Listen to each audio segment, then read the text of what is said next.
보통 지구촌의 사람들의 숫자가 10억 단위를 넘어선 그런 때가 우리는 한 중세시대 이후에 18세기에 17세기에 그렇게 인구가 전쟁이 좀 그치고 경작지가 확대되고 빙하기가 끝나고 사람들이 평화를 추구하면서 그때부터 인구가 그렇게 서서히 늘어나기 시작해서 폭발적으로 지금 70억쯤 되었다 이런 생각을 합니다. 그게 합리적인 생각이죠. 그래서 노아 시대 때 하나님께서 이 세상을 물로 심판하셨을 때의 인구는 아담의 후손 그리고 가인의 족보 이 두 가문에서 그렇게 심각하게 하나님께서 마음에 한탄하실 만큼 그렇게 인구가 많았을 것이다 라는 생각은 하지 않습니다. 그런데 평균 나이를 910살이 넘는 910살을 더 넘게 산 그런 사람들의 정황으로 봐서 많은 사람들이 특별히 신학자들이 노아가 있었을 당시 이 세상에 사람들의 숫자는 우리의 상상을 초월할 만큼 많다. 다시 말하면 10억의 인구가 훨씬 더 상회했을 것이다. 이런 진단, 이런 계산을 합니다.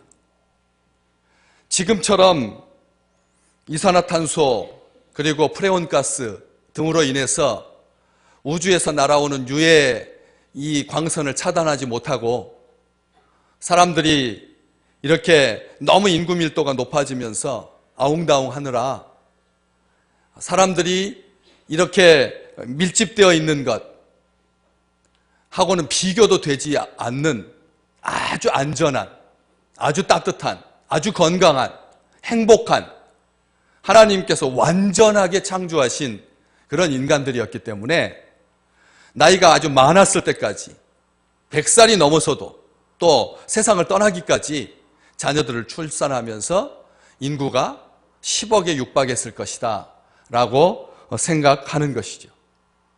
한 집단의 건강 상태를 파악하기 위해서 우리들은 이 표본을 가지고 조사를 하지요. 모든 사람들이 지갑이 떨어졌을 때 주인에게 몇 %나 돌려줄까? 이것을 알기 위해서 국민 전체한테 그런 시험을 할 필요가 없는 거죠. 무작위로 1000명 단위로 사람들을 뽑아서 실험을 해가지고 이 지구촌의 인구가 100명이라고 생각했을 때 몇 명 정도가 당일날 지갑을 돌려주느냐 아니면 고민하다가 며칠 뒤에 돌려주느냐 이러한 것들을 계산할 수 있는 것처럼 온 인류를 심리 상태를 파악해서 의인과 죄인으로 구별하지 않아도 그 당시에 어떤 사람들이 어떤 형태의 삶을 살았는지 성경은 아주 분명하게 보여준다는 겁니다.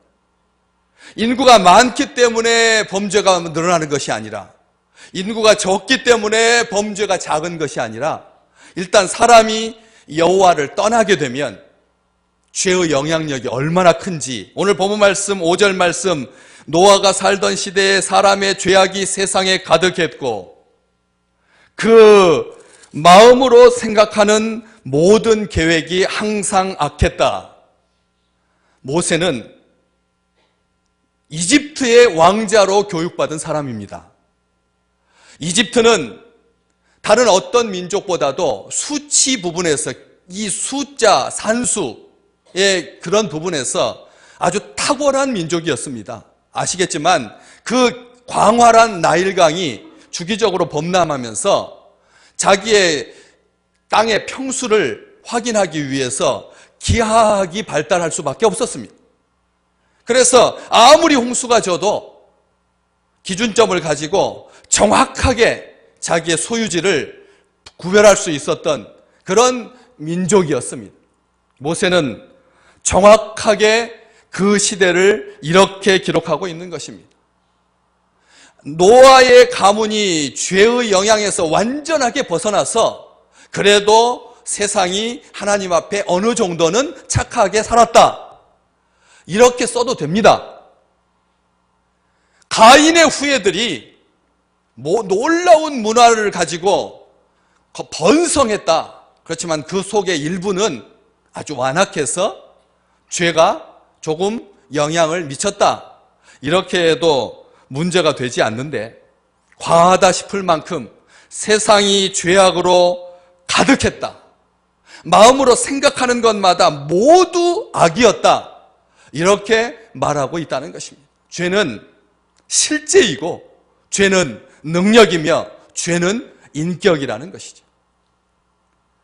11절 말씀, 오늘 본문 말씀 바로 다음 절 말씀 가만히 보시면, 그때에 온 땅이 하나님 앞에 부패하여 포악함이 땅에 가득한지라. 하나님의 평가입니다. 하나님께서 모세를 통해서 이 말씀을 기록하게 하시면서 온 땅이 하나님 앞에 부패했다. 이 하나님 앞에라고 하는 단어를 죄와 관련하여서 항상 쓰고 계십니다. 온 땅이 하나님 앞에 부패하여서 포악함이 땅에 가득했다. 죄가 이 시대 우리가 혀를 내두를 만큼 처참한 그런 죄들이 이렇게 시대가 지나고 나서 죄가 발전해서 온 땅에 포악함으로 가득한 것이 아니라 아예 처음부터 죄는 사람을 잡고자 했다는 것입니다. 그래서 죄악이 미치지 않는 곳이 없었습니다. 죄악이 넘쳐나고 있었습니다. 예수님께서 분명히 그 시대, 노아의 시대를 말씀하시면서 노아가 방주에 들어가던 날까지 사람들이 먹고 마시고 장가들고 시집가고 있으면서 홍수가 나서 자기를 멸망할 때까지 전혀 깨닫지 못했다 할 만큼 예수님께서도 이 노아 시대가 혀를 내두를 만큼 죄스러웠다, 그렇게 분명히 말씀하셨습니다. 욕정을 따라서 죄를 먹고 마시기를 밥 먹듯이 하고 죄악이 흉악하게 사람들을 그렇게 농락하고 있었다라고 하는 것이죠. 죄가 언제부터 시작되었을까? 오늘 본문 말씀 2절 말씀, 본문 바로 위쪽에 있는 말씀 한번 같이 보시겠습니다. 6장 2절 말씀, 하나님의 아들들이 사람의 딸들의 아름다움을 보고 자기들이 좋아하는 모든 여자를 아내로 삼는지라. 그때부터 죄가 이 땅에 가득하기 시작했다는 겁니다. 하나님의 아들들과 사람의 딸들, 이게 도대체 누구냐? 따질 필요가 전혀 없습니다. 하나님의 백성은 사람의 딸들과 결혼해서는 안 된다. 결혼해서는 안 될 자들이었다는 것입니다. 하나님의 뜻이 아니었습니다. 그럼에도 불구하고 그들이 결혼함으로 부패에 빠지기 시작했습니다. 썩어지게 되었다는 것입니다. 부패에 빠졌습니다. 하나님의 백성에게는 해야 할 일과 해서는 안 될 일이 있다는 것이죠. 부패는 하나님께서 하지 말라고 하시는 것을 하는 것이 부패입니다. 하나님께서 하지 말라고 하는 것, 하나님의 백성은 하나님의 뜻에 따라서 사는 사람들입니다. 하나님께서 하지 말라고 하셨습니다. 하나님께서 하라고 하셨습니다. 하나님의 뜻대로 하는 것이 하나님의 백성의 본분입니다. 하나님의 아들들로 하여금 원칙에서 벗어나게 한 것은 사람의 딸들이었습니다. 람에게 막내딸 나아마, 이름의 뜻은 아름답다, 예쁘다, 매혹적이다 라고 말씀드렸습니다. 사람의 딸들이 예쁘다, 아름답다, 매혹적이다.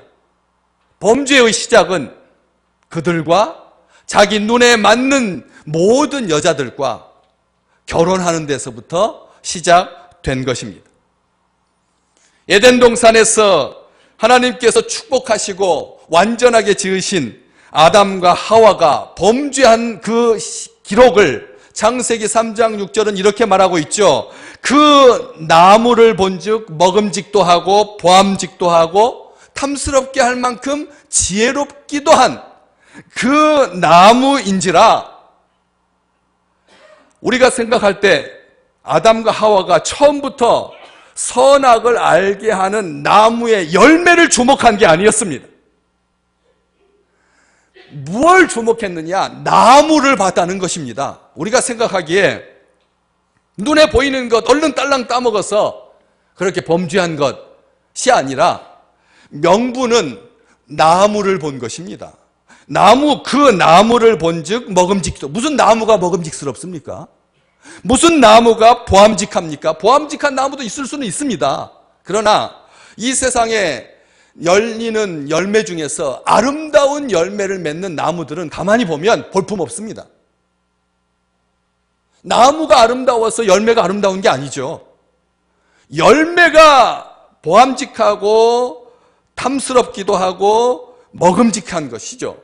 그런데 아담과 하와는 나무를 봤다는 것입니다. 죄는 처음부터 작정한다듯이 죄를 향하지 않습니다. 나무를 보았다. 나무가 본데 먹음직하고 보암직하고 지혜롭게 할 만큼 탐스럽게도 생각되었다. 죄를 합리화하는 모든 시초는 보는 것으로부터 시작한다는 것이지요. 나무를 보니까 그 나무에 달려있는 열매가 마음이 가기 시작한 것입니다. 나무를 처음부터 안 봤다면 열매를 보고 범죄하지 않았을 것입니다. 그런데 나무를 보니까 시야가 점점 죄를 향하여서 주목하게 되고, 그리고 그 열매가 먹음직하고 보암직하고 지혜롭게 할 만큼 탐스럽게 보였던 것이죠. 보는 것으로 시작한다는 것입니다. 천지 만물을 지으시고 좋아하셨던 하나님께서 사람들이 이렇게 사람의 딸들의 아름다움을 보고 범죄하기 시작하자 이제는 마음이 슬퍼지기 시작하셨습니다. 하나님은 우주 만물을 지으시고 매일마다 감탄하셔서 보시기에 좋았더라. 7번이나 말씀하셨습니다. 특별히 사람을 지으시고는 너무나 좋으셨다. 심히 보시기에 좋았다 할 만큼 완벽했습니다. 완전했습니다. 그런데 죄가 하나님 앞에서 범죄함으로 말미암아 이 세상을 부패하게 만들었다는 것이죠. 그래서 오늘 6절 말씀, 5절에서부터 같이 읽으셨는데 보셨는데 6절 말씀에 하나님께서 땅 위에 사람 지으셨음을 한탄하시고 마음에 근심하셨다. 하나님께서 한탄하시고 마음에 근심하셨다. 이것은 하나님의 불완전성을 말하는 것이 아닙니다. 죄의 지배 가운데 자기 자신을 허용하고 있는 당신의 모습을 닮은 하나님의 형상을 닮은 사람들에 대해서 마음이 고통으로 연민으로 가득했다는 뜻입니다. 영어 성경은 그래서 하나님의 가슴이, 그분의 가슴이 고통으로 가득했다라고 표현합니다. 한탄하고 근심하셨다라고 하지 아니하고 고통으로 일그러지셨다 이렇게 표현하고 있습니다. 하나님은 세상을 심판하시기로 작정하십니다. 7절 말씀, 내가 창조한 사람을 내가 지면에서 쓸어버리되 사람으로부터 가축과 기는 것과 공중의 새까지 그리하리라. 이 말을 가만히 들어보면 너무나 과격해 보입니다.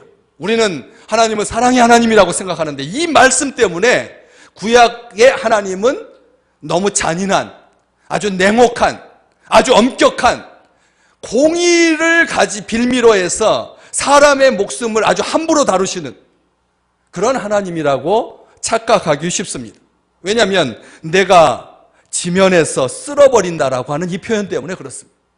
하나님이 하실 말이 있고 하시지 않을 말이 있지, 그래도 온전하신 아버지 하나님이시고 인류를 창조하시고 사람들을 기뻐하셨던 하나님께서 어떻게 쓸어버린다라고 하는 표현을 쓸 수가 있을까? 하나님이라면 이런 표현을 써서는 안 된다. 그리고 사람이 죄지었지, 왜 애매하게 사람이 죄지은 것 가지고 가축, 사람과 가까이 있는 온순한, 사람이 길들인, 다른 동물들을 해치지 않는, 사람에게 종속적인, 사람을 믿고 따르는 가축을 전멸시키시는 것은 무슨 일이며 기는 것이 무슨 죄가 있는가? 왜 땅에 기어다니는, 뛰지도 못하고 자기 배로 기어다니는, 자기 몸이 닳아야만 갈 수 있는, 하루에 많이 가봤자 몇 걸음 가지도 못하는 그런 달팽이, 그런 지렁이 기는 것, 이것은 왜 하나님께서 쓸어버리는 것인가? 공중의 새는 무슨 죄인가? 인간으로부터 가장 멀리 있는데, 인간의 죄하고는 무관한데 왜 공중의 새까지인가? 가축과 기는 것과 공중의 새까지 한꺼번에 몰살시키시다니, 그것도 지면에서 쓸어버린다라고 하는 이 말, 하나님에게는 사용해서는 안 될 단어인가? 하나님의 심판은 사람들이 부패하여서 하나님의 형상으로 지음받은 그 존재의 그 역할을, 그 정체성을 수행할 수 없었을 때, 스스로의 힘으로 그것을 회복할 수 있는 능력을 상실했을 때 하나님께서 심판하십니다. 하나님의 심판은 우리가 부패해서 스스로 회복할 수 없는 존재가 되었을 때 심판하시는 겁니다. 새로운 역사를 시작하십니다. 때문에 하나님의 심판은 의롭습니다. 하나님의 심판은 죄로 인해서 절망뿐인 인간에게 하나님의 또 다른 사랑의 측면을 보여주시는 것입니다. 어떻게 알 수 있습니까? 오늘 본문 말씀에 내가 창조한 사람을 이렇게 표현하고 있습니다. 고통으로 가득 찬 순간에도 인간에 대한 사랑을 포기하지 않으시고 분명히 하고 계십니다. 드러내셨습니다. 패역한 시대, 사람을 지면에서 쓸어버리겠다라고 하지 아니하시고 내가 창조한 사람을 이라고 표현하십니다. 사람이 목적이 아니라는 것이죠. 내가 사람 지었음을 한탄하면서 그 사람으로 죄 짓게 하는 그 죄에 대해서 하나님은 분노하시는 것입니다. 아담과 하와에게도 네가 이 나무의 열매를 먹으면 정령 죽으리라고 분명히 말씀하셨습니다. 그러나 먹었을 때 당장 죽이시지 않았습니다. 자기 수명을 다 살았습니다. 완전하게 살았습니다. 1000년 가까이 살고 죽었습니다. 하나님은 이 세상을 심판하십니다. 첫 세상을 하나님께서 심판하셨습니다. 그 중에 오늘 놀라운 사람을 만나게 되는 것이죠. 노아라고 하는 사람입니다. 여호와께서 위로하신다. 여호와께서 땅을 쉬게 하신다. 다시 말하면 이 심판은 땅을 쉬게 하시는 하나님의 깊은 뜻이 담겨 있다는 것입니다. 땅을 쉬게 하십니다. 패역한 시대에 하나님의 은혜를 입은 한 사람, 세상이 완전히 타락했고 더 이상 소망이 없어 보일 때 하나님의 심판을 받아서 멸망하기 직전에, 그럼에도 불구하고 그런 시대에 하나님을 입은 자가 있었다는 것입니다. 10억의 인구 가운데서 8명, 이것은 0.001%도 안 됩니다. 정말 없는 것과 마찬가지이지만 하나님께서 노아와 그의 식구들을 구원하셔서 이 세상에 하나님의 은혜를 입은 사람이 또 다른 세상의 시작점이 된다라고 하는 그런 놀라운 축복을 노아에게 베풀어 주신 것입니다. 오늘 9절 말씀에 이것이 노아의 족보다라고 말합니다. 노아 한 사람만 여호와 보시기에 기쁜 사람이 아니라 노아의 그 가문 전체가 하나님께서 보시기에 아름다운, 하나님을 기쁘게 하는 그런 사람들이었다는 것입니다. 성경은 이렇게 기록하고 있습니다. 그는 의인이었고 당대의 완전한 자라 하나님과 동행한 자였더라. 이렇게 쓰고 있습니다. 이것은 사람의 평가가 아닙니다. 아담의 평가도 아닙니다. 모세의 평가도 아닙니다. 하나님의 평가이신 것입니다. 시대가 어둡다고 해서 다 죄냐? 아니라는 것입니다. 한 사람이 있었습니다. 사람이 10억의 인구가 있었다. 사람이 숫자가 많았다. 하나도 중요하지 않습니다. 하나님 앞에는 믿음을 가지고 주를 바라보는 한 사람이 중요한 것입니다. 온 세상이 모두가 다 죄입니다. 한꺼풀만 벗겨보면 거기에는 숨길 수밖에 없는 더러움이 온 세상 가운데 가득합니다. 요즘 한국 영화가 아주 잘 나가는 시대. 그래서 1년에 한국인이 4편 이상의 영화를 봐서 그래서 2억 명이 영화를 보는 시대.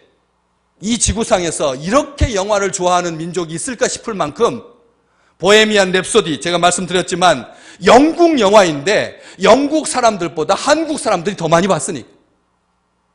이런 시대, 이번에 나온 영화 중에서 사람을 아주 기분 나쁘게 만드는, 굉장히 비참하게 만드는 완벽한 타인이라고 하는 그 친구들끼리 집들이 하면서 재미삼아서 스마트폰에 들어오는 문자와 그리고 사진과 메시지를 다 같이 들을 수 있게 하는 그런 게임을 합니다. 그런데 어떻습니까? 영화를 보면 볼수록 사람들의 영혼이 얼마나 비참해지는지. 친구 집에 오늘 집들이 왔다고 하니까 그건 네가 일전에 말했던 그 싸가지 없는, 이렇게 다른 친구들과 함께 공유하면 친구들의 관계가 갈갈이 찢어질 수밖에 없는, 숨기는 친정 시어머니 이야기하니까 그런 꼰대 같은, 자기 혼자서 친구들끼리 이야기할 때는 아무런 문제가 안 되지만 옆에 남편이 듣게 되면, 친구가 듣게 되면 이제는 다시는 친구일 수가 없는, 부부가 될 수가 없는, 돌이킬 수 없는 그런 죄악들이 우리 세상에 만연되어 있다는 것입니다. 우리는 이것을 기억해야 합니다. 온 세상이 죄로 가득해 있습니다. 여성들이 미투 운동을 통해 가지고 자기의 50년 전에 있었던 성추행, 성폭행에 대해서 이제는 다 덮고 나와. 네가 참아야지. 네가 그거 말하면 너는 친구들 사이에서 왕따 당하고 너는 평생 더럽혀진 여자로 그렇게 살게 될 거야.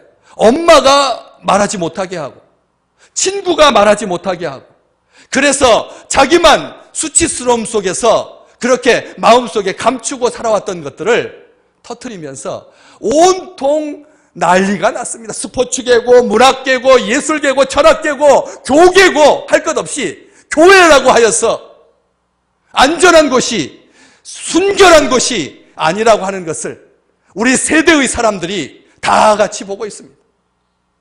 바람 안 피우고 멀쩡하게 두 딸의 아버지인데도, 그런데도 실상은 들어가 보면 음욕과 탐욕, 이번에 이 세상에서 이런 음란한 동영상이 돌아가는 것을 원천적으로 차단해야 된다 했더니 남성들이 일어나가지고 왜 남자들이 볼 수 있는 그런 권한을 국가가 막을 수 있단 말인가 해서 지금 이게 또 청와대에 청원 상황으로 들어갔습니다. 왜 그러면 돈 주고 나가서 나쁜 짓 하란 말이냐? 조용하게 내 컴퓨터에다가 내가 돈 내고 나만 보는 건데 이게 뭐가 문제가 되느냐 하면서 이제 당당하게 우리의 이것은 인권이다 말하는 시대가 되었습니다. 보는 것이 사람을, 정신을, 영혼을 얼마나 더럽힐 수 있는지 보여주는 놀라운 예입니다. 놀라운 예입니다. 만약 그렇게 반대한 사람들의 실명을 사진과 함께 공개한다면 여러분, 이 사회는 어떻게 될까요? 노아가 의로웠다라고 하는 이 표현, 우리는 생각할 때 노아가 뭐가 의롭습니까? 홍수가 끝난 다음에 포도주에 잔뜩 취해서 하체가 다 드러나도록 버렁버렁 누워있다가 아들이 들어와서 웃었다고 그 아들을 향하여서 평생에 씻지 못할 저주를 퍼붓는 바람에 그 민족과 그 계열 자체가 저주받았는데 그게 무슨 의인입니까? 하나님께서 의롭다라고 하는 것은 도덕적인 평가가 아닙니다. 윤리적인 평가가 아닙니다. 성경에서 의로운 사람들, 이 노아, 다니엘, 욥, 이 세 사람 있어야 할 자리에 있었기 때문에 의롭다라고 평가받는 것입니다. 하나님의 백성은 어디에 있어야 합니까? 하나님 앞에 있어야 합니다. 우리가 바깥에 나가서 사기치고 돌아다니지 않는 것이 의로운 것이 아니라 하나님 앞에 있을 때 의로운 자입니다. 어디서 알 수 있습니까? 창세기 7장 1절, 우리 같이 펴놓으셨는데 7장 1절 말씀 보시겠습니다. 7장 1절 같이 읽겠습니다. 여호와께서 노아에게 이르시되 너와 내 온 집은 방주로 들어가라. 이 세대에서 네가 내 앞에 의로움을 내가 보았음이라. 아멘. 노아가 그냥 순둥이처럼 살아서 죄하고는 아주 결별하고 살아서 하나님의 말씀에 순종해서 의로운 것이 아니라 하나님은 분명히 말합니다. 이 세대에서, 이 썩어질 세대에서, 이 멸망할 세대에서, 이 심판할 세대에서 한 사람도 나를 기쁘게 하는 자가 없는 완악한 시대에서, 죄가 관영한, 가득 찬, 만연한 그런 시대에서 네가 내 앞에 의로움을 내가 보았습니다. 하나님께서 노아를 의롭다라고 보아주신 것입니다.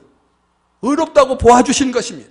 때문에 의인은 죄악 가운데서 하나님을 향하여 서 있는 사람들, 그런 사람들을 의인이라고 말하는 것입니다.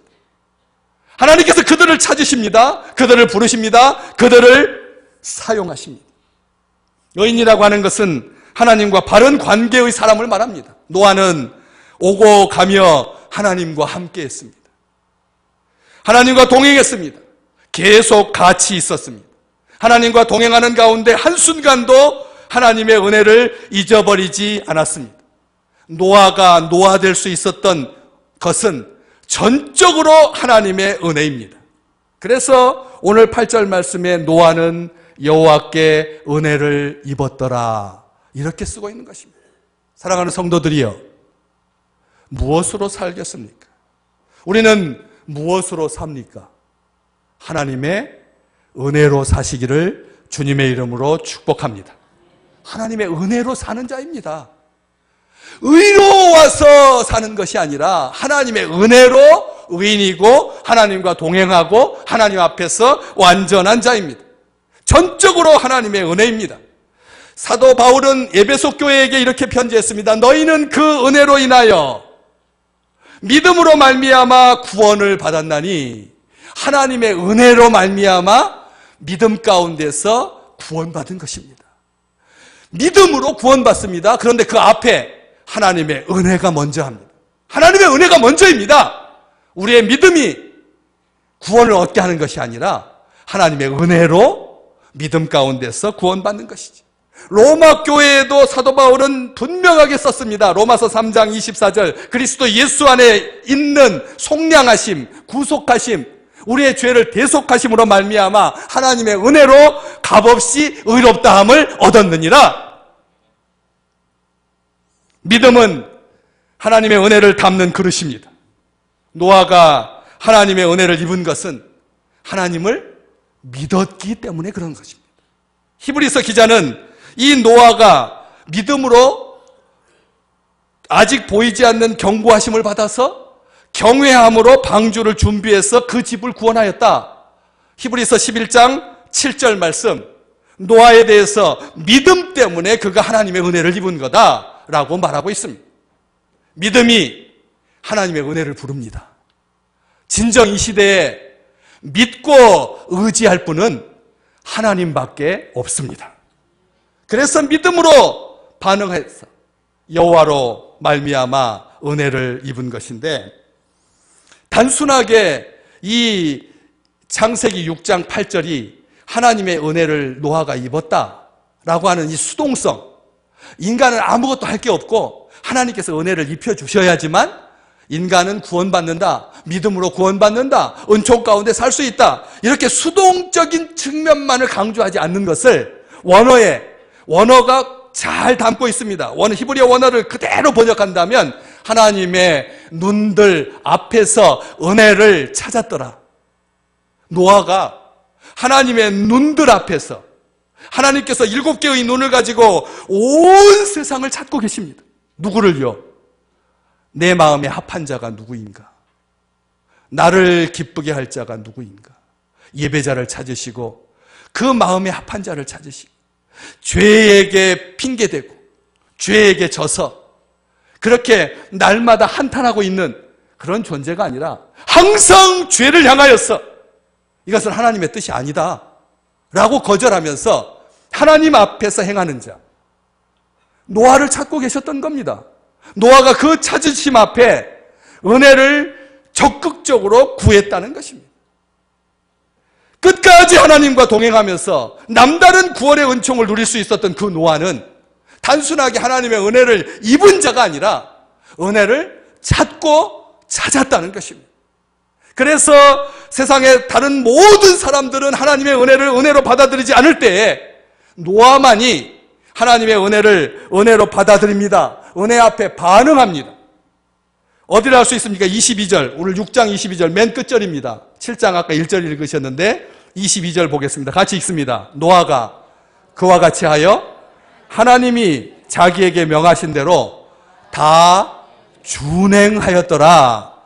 순종보다 더 중요한 것은 준행입니다. 준행이라고 하는 말은 어떤 뜻입니까? 매사에 기쁘게 전적으로 하나님께서 하신 모든 것을 자기의 삶 속에서 다 행했다는 것입니다.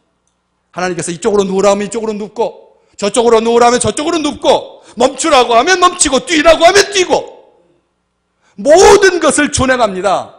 요즘 미터법으로 환산해서 노아가 지은 방주 길이가 133.35m, 폭이 22.23m, 높이가 13.34m, 총 부피가 39,543제곱미터, 요즘 배의 톤수로 환산하자면 13,970톤입니다.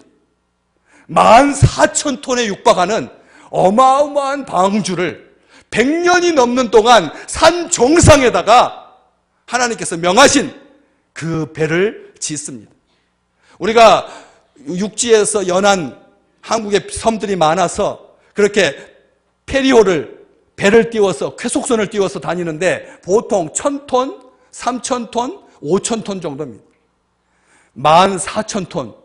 그 당시에 이 지구상에 한 번도 본 적이 없고 지은 적이 없는, 한마디로 말하면 단순하게 물 위에 딱 떠있는 상자 같은 그 방주를, 미련한 방주, 어리석은 방주, 욕먹는 방주, 세상 사람들은 그 시간 동안 공부해라, 그 시간 동안 철기를 다루어라, 그 시간 동안 음악을 만들어라, 그 시간 동안 목축을 해라, 돈 버는 시대. 모든 수족을 절단하고 하나님의 말씀만 의지하여서 100여 년이 넘는 시간을 그렇게 준행하는 것이죠. 방주를 짓는 일은 엄청난 비용과 기술과 인력과 노력을 요청하는, 가문이 전체가 달려들어서 평생을 수고하고 3대가 해야만 하는 그런 일들을 노아는 완성할 때까지 하나님과 동행하면서 믿음으로 그 일을 감당했다는 것입니다. 노아는 세상에서 가장 큰 하나님의 은혜를 처음으로 입은 자가 되었습니다. 인류의 역사 가운데 하나님의 은혜를 입은 감동적인 사람이 되었습니다. 죄와 저주의 심판에서 구원받는 사람은 이런 사람이다 라고 하는 예표요 증거가 되었습니다. 나중에 주님의 제자였던 베드로는 두 번째 편지에서 이렇게 이 노아의 놀라운 예표 그림을 설명하죠. 옛 세상을 용서하지 아니하시고 오직 의를 전파하는 노아와 그 7 식구를 보존하시고, 노아는 혼자서 방주 짓는 일은 단순하게 배 만드는 일이 아니었다는 것입니다. 하나님의 의를 전파하는 일이었다는 것이죠. 그것을 노아 단독으로 하지 아니하고 노아와 그 7 식구를, 오직 의를 전파하는 노아와 그 7 식구를 보존하시고 경건하지 아니한 사람들의 세상에 홍수를 내리신 이 사건을 기록하고 있습니다. 암흑의 때입니다. 어둠의 때입니다. 노아는 별처럼 빛납니다. 모든 사람들이 다 하나님을 탄식하게 하는 시대에 그는 여름 냉수와 같이 주인의 마음을 시원케 하는 자가 되었습니다. 우리 믿음의 식구들이 이 혼탁한 시대에 주인의 마음을 시원케 하는 얼음 냉수와 같으시기를 주님의 이름으로 축복합니다. 믿음의 사람, 완전한 사람, 여호와 동행하는 사람은 하나님의 은혜를 입은 자입니다. 하나님의 은혜로만 살아야 합니다. 하나님의 은혜만이 전부입니다. 하나님의 은혜만이 능력입니다. 하나님의 은혜만이 이 시대의 해답입니다. 하나님께서 그 악한 시대를 슬퍼하시며 탄식하셨을 때 노아 그의 가족들은 지극히 큰 기쁨을 하나님께 돌려드렸습니다. 그래서 하나님은 두 번째 세상을 시작하는 놀라운 축복을 믿음의 사람을 통해서, 의로운 사람을 통해서, 완전한 사람을 통해서, 하나님과 동행하는 사람을 통해서, 여호와께 은혜 입은 자를 통해서 시작할 수 있었던 것입니다. 아담과 하와는 은혜를 입고 첫 세상을 시작하지 못했지만 둘째 세상은 하나님의 은혜로 말미암아 시작된 것입니다. 원래는 첫 세상에서 끝나야 되는데, 왜요? 인간은 똑같으니까. 사람이 적고 많고 하나도 다르지 않으니까 끝나야 되는데, 하나님께서 둘째 세상을 노아와 그의 가족들을 보존하셔서 우리에게 주시고, 이제 이 둘째 세상도 하나님께서 불로 심판하시겠다라고 요한계시록의 사도 요한을 통해서 우리에게 분명히 하셨습니다. 이럴 때 노아처럼 끝까지 믿음을 잃지 아니하고 하나님의 은혜와 동행하여서 완전한 자로, 의로운 자로 하나님을 기쁘게 하는 주의 백성들 되시기를 주님의 이름으로 축복합니다.